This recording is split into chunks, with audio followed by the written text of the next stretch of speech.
Hello guys, welcome to day 1. So 22 days trading challenge చేస్తానని చెప్పాను కదా. ఈరోజు డే 1 మార్కెట్ ఏమైంది? మార్కెట్ ఆల్రెడీ ఇక్కడ నుంచి సపోర్ట్ తీసుకొని బౌన్స్ అయింది. ఆల్రెడీ ప్రీ అనాలిసిస్ మార్కెట్లో మనం మాట్లాడుకున్నాం ఈ లెవెల్ చాలా ఇంపార్టెంట్ అని. అక్కడ నుంచి బౌన్స్ అయింది. సో అందుకే ఇక్కడ ఎంట్రీ తీసుకున్నాం. స్టాప్ లాస్ ఏమో డేలో దగ్గర పెట్టుకున్నాం, డిమాండ్ జోన్ కింద నిన్నట్లో దగ్గర. టార్గెట్ ఏమో సిపిఆర్ దగ్గర తీసుకున్నాను. సిపిఆర్ చాలా ఇంపార్టెంట్ రెసిస్టెన్స్ కదా.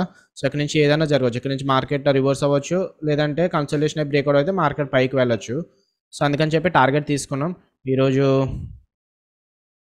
సో ఫస్ట్ ట్రేడ్ అయితే ఆల్మోస్ట్ 20,169, 44,800 పుట్ ఆప్షన్ సెల్ చేశాను.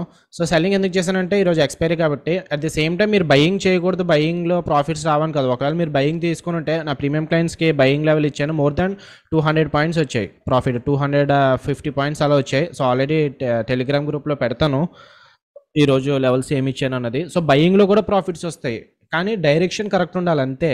And at the same time disadvantage కూడా ఉంటుంది ఆప్షన్ సెల్లర్స్కి.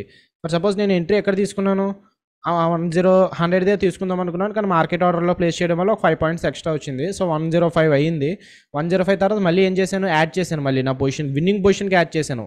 చాలామంది ఏం చేస్తారంటే 105 తర్వాత 110కి 115కి వచ్చిన తర్వాత యావరేజ్ చేద్దామా అప్పుడు మనకి బెనిఫిట్ ఉంటుంది అనుకుంటారు, కానీ అలా కాదు. పిరామిడింగ్ చేయాలి. పిరామిడింగ్ చేస్తే అప్పుడు మీకు విన్నింగ్ పొజిషన్కి యాడ్ చేస్తున్నట్టు కదా, అది మీకు బెనిఫిట్ ఉంటుంది. అండ్ దెన్ 20లో క్లోజ్ చేశాను. సమ్ టైమ్స్ ఏమవుతుంది, అఫ్కోర్స్ 0 వరకు వెయిట్ చేస్తుంటే నాకు ఇంకో 4,000 వద్దును, కానీ నా రూల్స్ ఏంటంటే టార్గెట్ దగ్గర తీసుకోవడం. అండ్ దెన్ ఇక్కడ నుంచి ఇది బిగ్గర్ రెసిస్టెన్స్ కదా, సిపిఆర్ అనేది ఇంపార్టెంట్ రెసిస్టెన్స్. సో ఏదైనా జరగవచ్చు ఇక్కడ నుంచి, అందుకని చెప్పి తీసేసుకున్నాను. So 2 days first trade almost ఈరోజు ఫస్ట్ డే కదా, ఆల్మోస్ట్ 20,000 ప్రాఫిట్ వచ్చిన తర్వాత క్లోజ్ చేశాను.